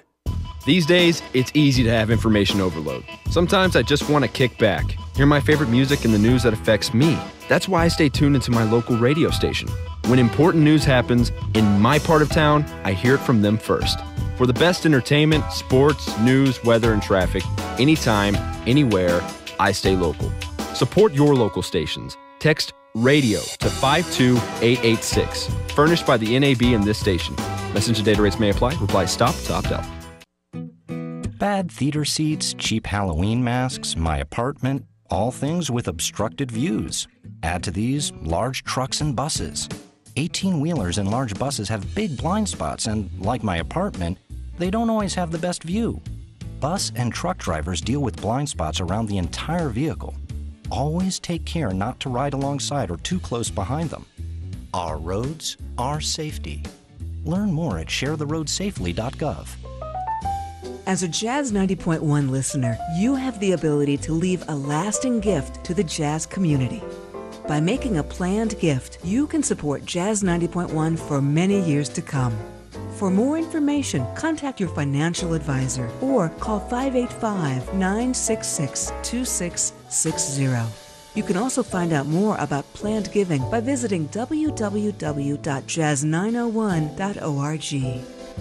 What does Meals on Wheels do? They deliver meals and smiles to homebound seniors. But Meals on Wheels does something else. They turn a volunteer's lunch break into a meaningful experience. As small and as simple as a relationship is between a volunteer and a client of Meals on Wheels, it's really so impactful. I never thought that 5 minutes could make so much difference in the lives of two people, but it has. Drop off a warm meal and get more than you expect. Volunteer at americaletsdolunch.org. That's americaletsdolunch.org. Brought to you by Meals on Wheels America and the Ad Council. John, we can't keep putting this off. Okay, I'll clean the gutters. I'm talking about your dad. Well, what can we do? He wants to stay in his house. We can make his house safer. You know he's a proud guy. He's not going to take all our fussing lying down. That's the idea. For older people, falling and breaking a hip can be devastating. For easy ways to make home safer, visit orthoinfo.org/falls. A message from the American Academy of Orthopedic Surgeons and the Orthopedic Trauma Association.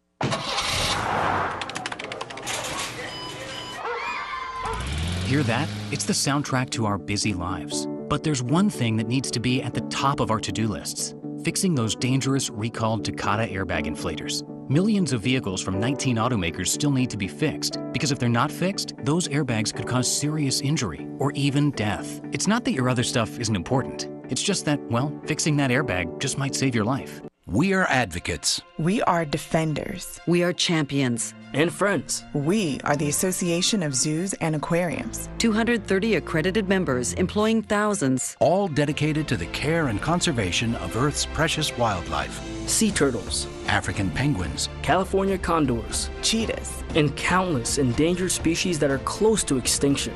See for yourself at aza.org/join us. Or at an AZA accredited zoo and aquarium today. Here's the latest Jazz 90.1 weather forecast. Our great weather stretch will continue as we will have another beautiful day coming up to round out the weekend. Tons of sunshine in the forecast. We're looking at temperatures today. A little warmer, but still low humidity in the low to mid 80s. For tonight, clear skies will drop back into the 60s.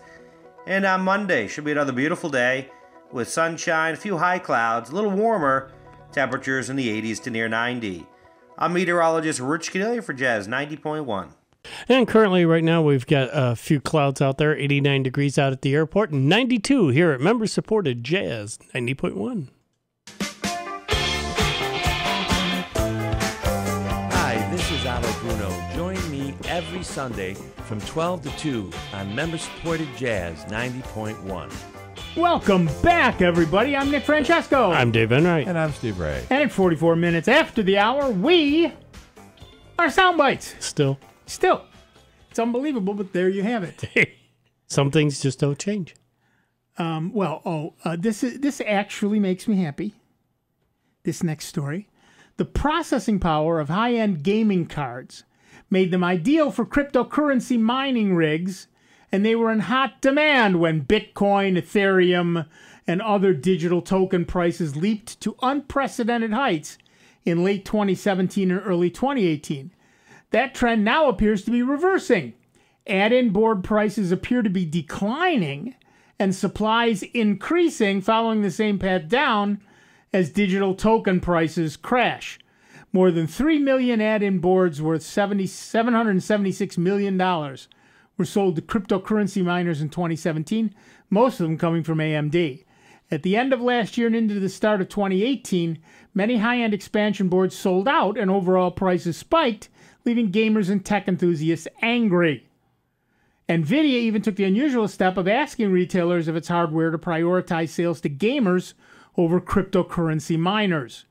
Over the past 6 months, however, Bitcoin's price has plummeted from nearly $19,500 per Bitcoin in December to about $6,800 today.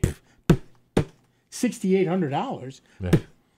If I could only remember that password to my wallet. Yeah, exactly. Ethereum's prices... Down to 6,200 now. Yeah, it's down to 62. Oh, I wrote this yesterday. Ethereum's prices dropped from a high of $13.85 in January to about $4.75 today. That downward trend has been mirrored in the GPU market. And I'm not happy that Bitcoins and Ethereum and all the cryptocurrencies are dropping. I'm happy that I can now buy a graphics card without signing over my firstborn child, who's old enough now to complain about it and sue me.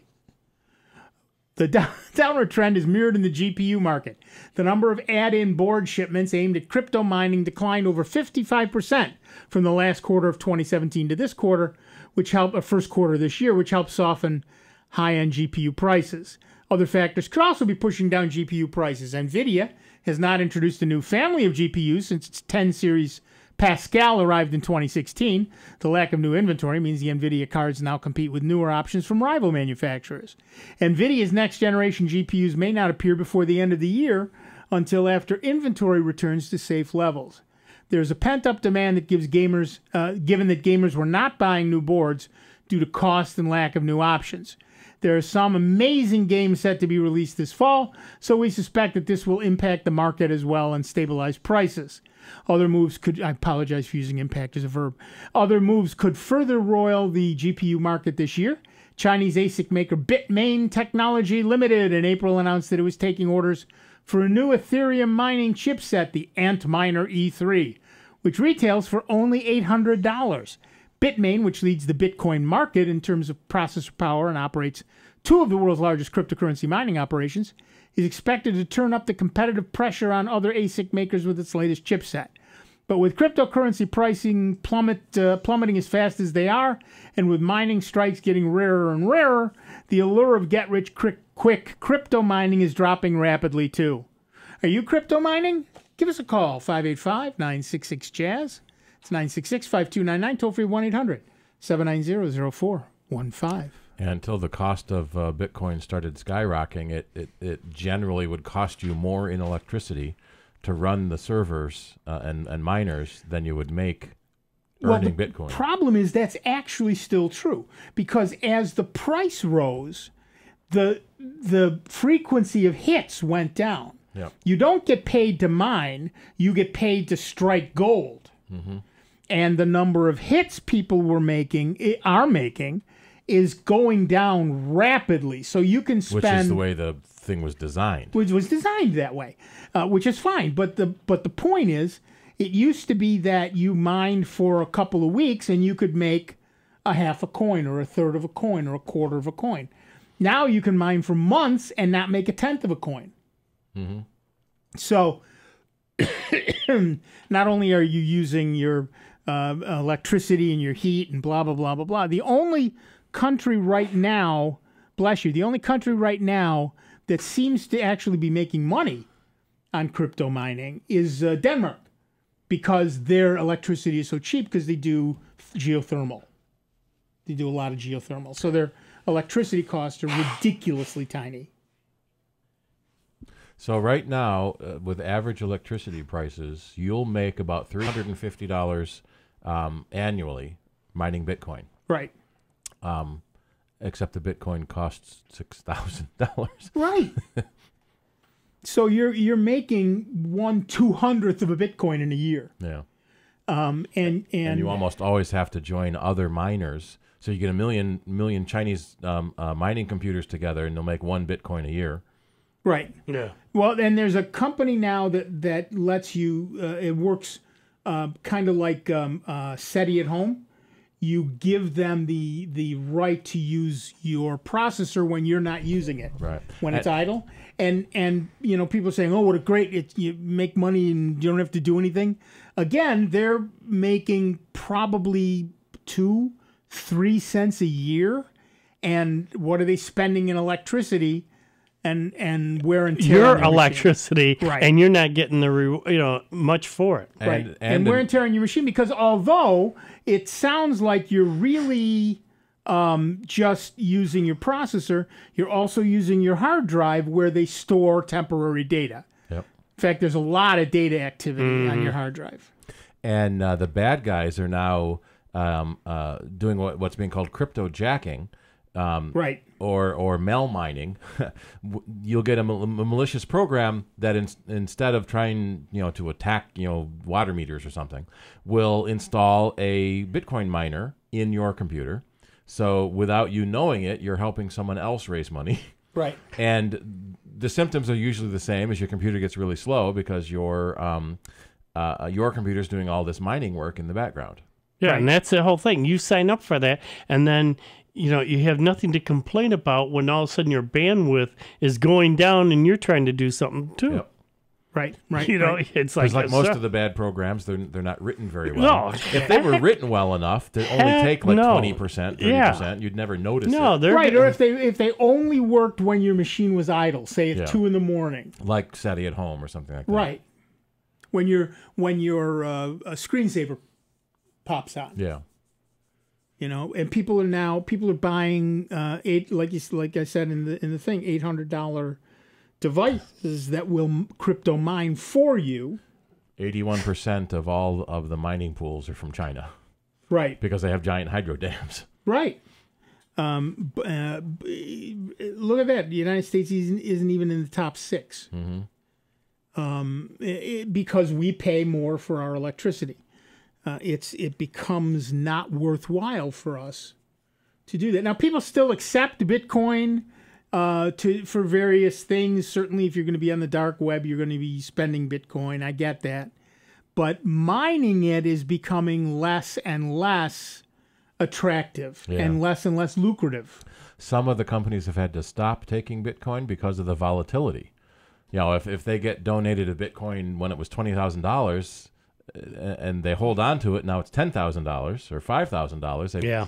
So most people that accept Bitcoin, convert it to a different currency almost immediately. Right. And yes, that works if you can do that. Now you have to find someplace to do that. You have to find someplace who's buying Bitcoin. Mm-hmm. Those are less frequent, less easily found than they used to be. The Vanderdas twins, who are the other Facebook guys? Winklevoss. Yeah. Apparently are stockpiling Bitcoins. Yep. But Satoshi Nakamoto, the creator of Bitcoin, still has millions of Bitcoins in the wallet that you can see in the blockchain. Right. That have never been touched. They're just, when he was creating we don't even know who Satoshi Nakamoto is. That's just the name on the code. When they were creating the algorithm, they were testing it and generating Bitcoins. In fact, that was kind of the funny on Steve Gibson's GRC podcast 5-6 years ago, when he did a podcast on the technology and the math of Bitcoin, and it was really neat. And so he put together a quad i7 Windows machine and ran a Bitcoin miner and got 50 Bitcoins overnight. Yep. Because it was so new, you could get a lot of Bitcoins quick. Yes, and the same thing happened when Ethereum came out. You could get Bitcoins fairly quickly. When Dogecoins came out, you could get Bitcoins quickly. Nowadays, you can't. You can't. You can join a pool and get 1/10 of a penny a month or something along that line, but that's about it.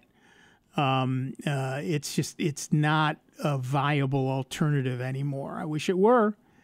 But there ain't no such thing as a free lunch, people. The every get-rich-quick scheme is neither rich nor quick. Right. Starting your own Bitcoin that other people buy into, it makes you money. But that's about it. So Bitcoin was a great idea. It still is useful for some things, particularly, like I said, if you are on the dark web, but other than that, not so much. All right, that music tells me you've wasted 2 hours of your life with this nonsense. We want to thank each and every one of you who listened in this week. I know that you've got a lot of other pressure on your time and your attention, and we thank you for spending some of it with us. I want to thank Dave Enright. I want to thank Steve Ray. I'm not going to thank either one of them, but I want to. All right, I'll thank them. Thank you, Dave. Thank you, Steve. You're welcome. I'm Nick Francesco. Don't go away. George is coming in to play the best German music you will hear all week long. Michael's here to keep him on the straight and narrow, so it's fairly safe to listen in. And we'll be back next week with a whole lot more of the longest-running computer show in the known universe. That is right. It is Sound Bytes right here on the Truly Great. And truly grateful to you that we are member-supported Jazz 90.1. We'll see you in just 166 hours. Most of us like to be out in the sun. That's why sunscreen and other safety measures are key to protecting your skin from aging and cancer. The FDA recommends using a sunscreen with an SPF of 15 or higher. Also, look for broad spectrum on the label. That means both harmful ultraviolet A and B rays are blocked. Remember, SPF plus broad spectrum equal healthy fun in the sun. Visit